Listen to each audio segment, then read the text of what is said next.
Hello guys, मैं आपको करा रही थी हिंदी व्याकरण। तो हिंदी व्याकरण में मैंने आपको स्वर और व्यंजन दो संधियाँ करा दी थी। अब देखते हैं तीसरा विसर्ग संधि। तो विसर्ग संधि दो तीन ट्रिक है, आप इनको याद कर सकते हैं या आपको इन शॉर्ट में मैं आपको पहचान बता दूंगी और वो आपको याद भी करने की ज़रूरत नहीं। पहला क्या है कि जहाँ पर भी पहले और बाद में दोनों ही जगह पर स्वर आएंगे, उदाहरण से समझते हैं। जैसे कि यहाँ पर है यस से पूरा है, इसमें ए बोल रहा है, और अभिलाषा, अभिलाषा के शुरुआत में क्या है, ए है।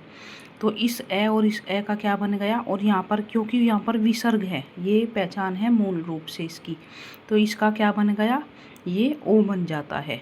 ओ ए और ए का क्या बन गया, ओ बन गया, यशो अभिलाषा। ये जो है ना ए, ये है, तो पहले समय में इस तरह से ही ए बनाते थे।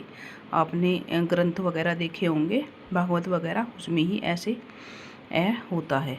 फिर दूसरी पहचान क्या दी है कि विसर्ग के बाद किसी भी वर्ग का तीसरा, यानी कि कै खे गे हो गया, चौथा घे और गे पांचवा, तो क्या तीसरा चौथा और पांचवा वर्ण होने पर विसर्ग ओ हो जाता है।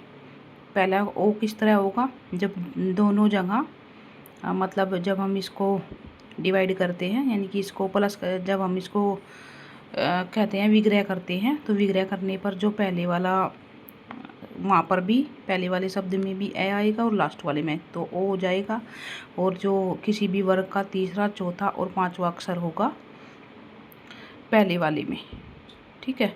और इसके बाद में क्या होगा, इसमें भी ओ हो जाएगा। जैसे कि यहाँ पर है मन प्लस जय है, मन प्लस जय हो गया मनोज, तो क्या है जय, चे छः जय हो गया, तो मन प्लस जय, या तो इसका क्या बन जाएगा, यहाँ पर विसर्ग है और यहाँ जय है, तो इसका बन गया मनोज।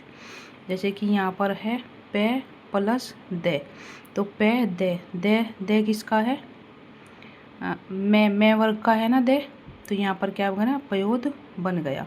इस तरह से ही क्या है कि विसर्ग के बाद में क्या होगा, या विसर्ग के बाद में कहने की क्या बात है, जो जब हम इसको विग्रह करते हैं और जो सेकंड वाला जो शब्द होता है इससे, तो यह वह रह ले होने पर भी ओ हो जाएगा। जैसे कि मन प्लस रंजन, तो क्या है, ये रे है यहाँ पर मनोरंजन, यहाँ पर योग मन प्लस योग यह है, तो यह भी हो गया मनोयोग। जैसे कि यहाँ पर वह है, तो यह वह रह ले होगा, तो भी ओ हो जाएगा।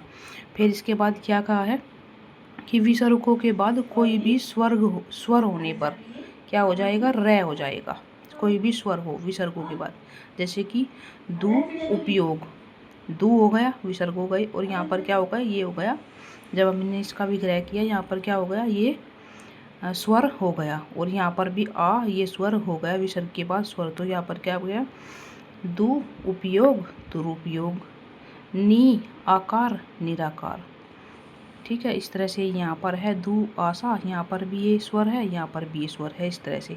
फिर विसर्गों के बाद किसी भी वर्ग का तीसरा चौथा और पांचवा वर्ण होने पर, विसर्गों के बाद यानी वही विग्रह के बाद में, तो देखते हैं कि क्या है, यहाँ पर तीसरा चौथा और पांचवा तीन वर्ण बताए गए हैं ना, तो यहाँ पर देखते हैं नी विसर्ग हो गए और झर हो गया, तो झर किसका है, चे छः जय हो गया, चौथा वर्ड चौथा हो गया, तो तीसरा चौथा पांचवा होगा, इस तरह से होगा। फिर आ जाते हैं विसर्गों के बाद ये रे वे है, विसर्ग के बाद वे, यहाँ पर यह है, यहाँ पर फिर वे है, और यहाँ पर ले भैलब, तो यहाँ पर इसको देखते हैं। जैसे कि दु विसर्ग आ गए और व्यवहार, तो यहाँ पर वह हो गया, तो इसको क्या बन गया, दुर्व्यवहार। ये रे कहाँ पर चला गया, ये रे ऊपर चला गया, इस तरह से। फिर आता है कि विसर्गों के बाद चे छे होठो शे टे ठे, तो शे तथा ते थे, आप इसको छोड़ दीजिए, इसमें ज़्यादा झंझट है, आप यही देख सकते हैं इससे ही। तो क्या होगा, जहाँ पर भी विसर्ग होंगे और विसर्ग के बाद आपको आधा शब्द मिले, ये देखते हैं ना, यहाँ पे दुष्चरित है, तो दु और चरित बन गया, तो ये क्या है, शे क्या है, आधा है, तो ये यहाँ पर क्या था, ये विसर्गों में था, यहाँ पर विसर्ग लगे हुए थे, और इसको क्या बना दिया, दुष्चरित्र बना दिया, आधा शय, यहाँ पर भी आधा शय है, यहाँ पर भी आधा शय है। तो क्या किया है इन्होंने, यहाँ पर भी आधा शय है, तो क्या किया इन्होंने, ये जो यहाँ पर जैसे कि नमस्ते, नमस्ते, नम प्लस ते, और नम के यहाँ पर विसर्ग लगा दिया, और विसर्ग यहाँ पर आधा शय था, तो इसका क्या हो गया, आधे शय का विसर्ग हो गया, यानी कि विसर्गों को आधे शय में बदल कर और ये ते बन गया। ये आप इजी से जब आप उदाहरण देखते हैं ना पेपर में तो आपको ये याद हो जाता है।